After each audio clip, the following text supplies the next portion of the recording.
दोस्तों, हर व्यक्ति जीवन में खुशियां प्राप्त करना चाहता है। हर व्यक्ति चाहता है उसकी परेशानियां कम हो, उसकी समस्याएं कम हो, उसका दुख कम हो और वो एक बेहतरीन इंसान भी बनना चाहता है। ये सारी चीज़ें वो कैसे कर सकता है?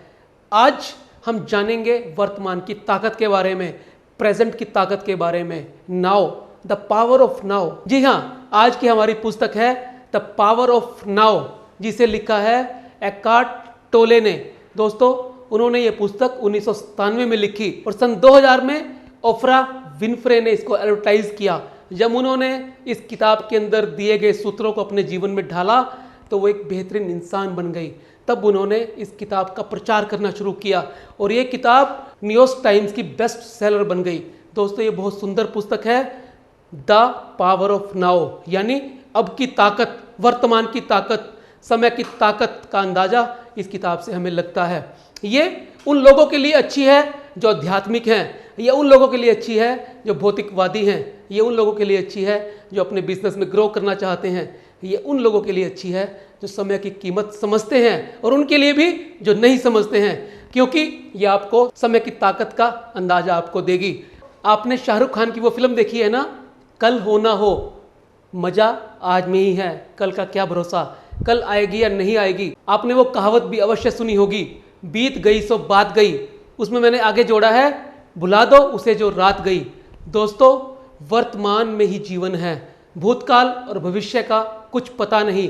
पास्ट में क्या हुआ, भविष्य में क्या होने वाला है, सब अन्यथा है, सब बेकार है। अगर आप जीवन की खुशियां बटोरना चाहते हो तो आपको वर्तमान में रहना सीखना होगा और ये किताब आपको वर्तमान में रहना सिखाती है, आपको वो बातें बताती है जिससे आप वर्तमान में रहकर अपने जीवन के अंदर आनंद भर सको।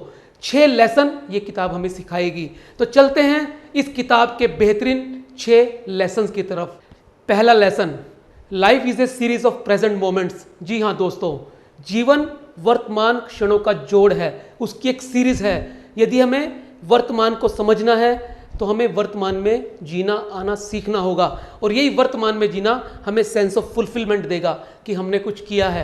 एक उदाहरण से समझते हैं। आप 4-5 दिन का पुराना अखबार पढ़िए, आपको कैसा महसूस होगा? और यदि आप कल्पना करें कि फ्यूचर का अखबार आपके सामने है और उसे आप पढ़ रहे हैं तो आप कैसा महसूस करेंगे?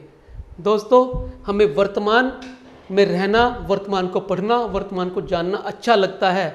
जब हम अखबार को वर्तमान में पढ़ते हैं, आज के अखबार को पढ़ते हैं, तो हमें एक सेंस ऑफ फुलफिलमेंट होती है। हमें लगता है हमने कुछ गेन किया है, कुछ प्राप्त किया है। ये वर्तमान की ताकत है। यही हमें आंतरिक शक्ति देता है, आंतरिक शांति देता है, इंटरनल पीस देता है।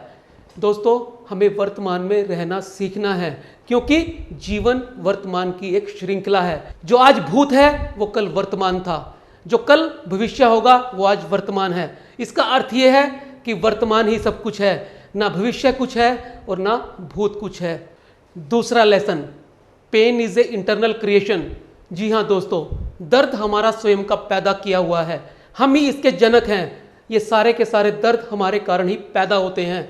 जब हम भूतकाल के बारे में सोचते हैं तो हमें पश्चाताप होता है कि हमने ऐसा क्यों किया, ऐसा क्यों नहीं किया, अगर हम ये करते तो ये हो जाता।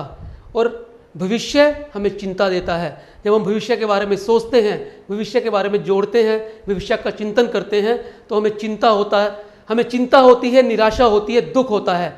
तो दुख का जो कारण है वो भविष्य है या फिर भूतकाल है। वर्तमान में रहना सीखने के बाद आपके सारे दुख समाप्त हो जाते हैं, किसी प्रकार का दुख आपको तंग नहीं करता। ये वर्तमान की ताकत है।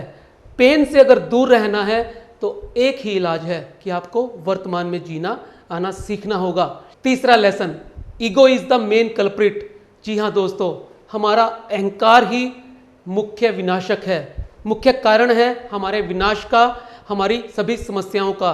अगर ये अहंकार कम हो जाए तो हम एक अच्छे प्राणी बन सकते हैं, अच्छे इंसान बन सकते हैं, अच्छे मानव बन सकते हैं, लोगों के साथ संबंध अच्छे बना सकते हैं।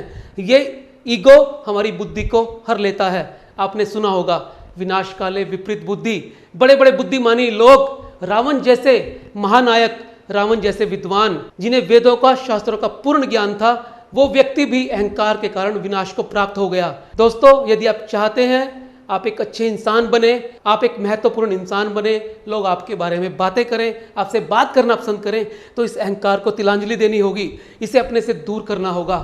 और ये सिर्फ तब हो सकता है जब आप वर्तमान में रहना सीखें। यदि आप भविष्य में या भूतकाल में रहेंगे, हर समय भूतकाल और भविष्य का चिंतन करेंगे, तो अहंकार कभी नहीं जा पाएगा।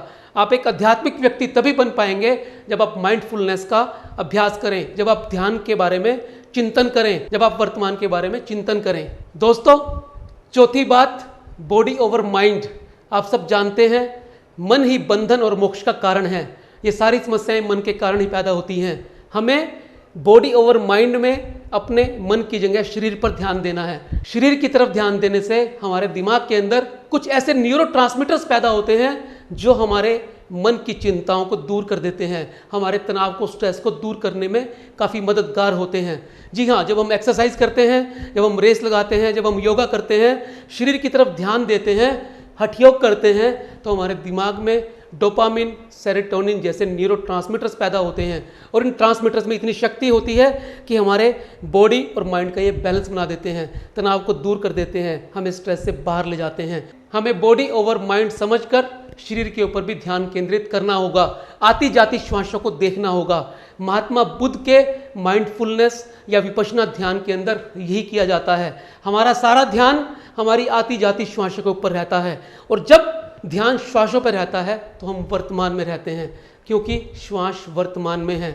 दोस्तों, पूरक, रेचक और कुंभक ये सारे वर्तमान में होते हैं। इस वर्तमान में रहने की कला सीखने के बाद ही हम सारे दुखों पर विजय प्राप्त करते हैं।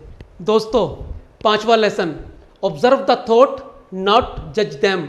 यानी जो विचार आते जाते हैं उन पे हमें ध्यान देना है, उनको ऑब्जर्व करना है, उनका नियोक्ता बनना है, कर्ता नहीं बनना।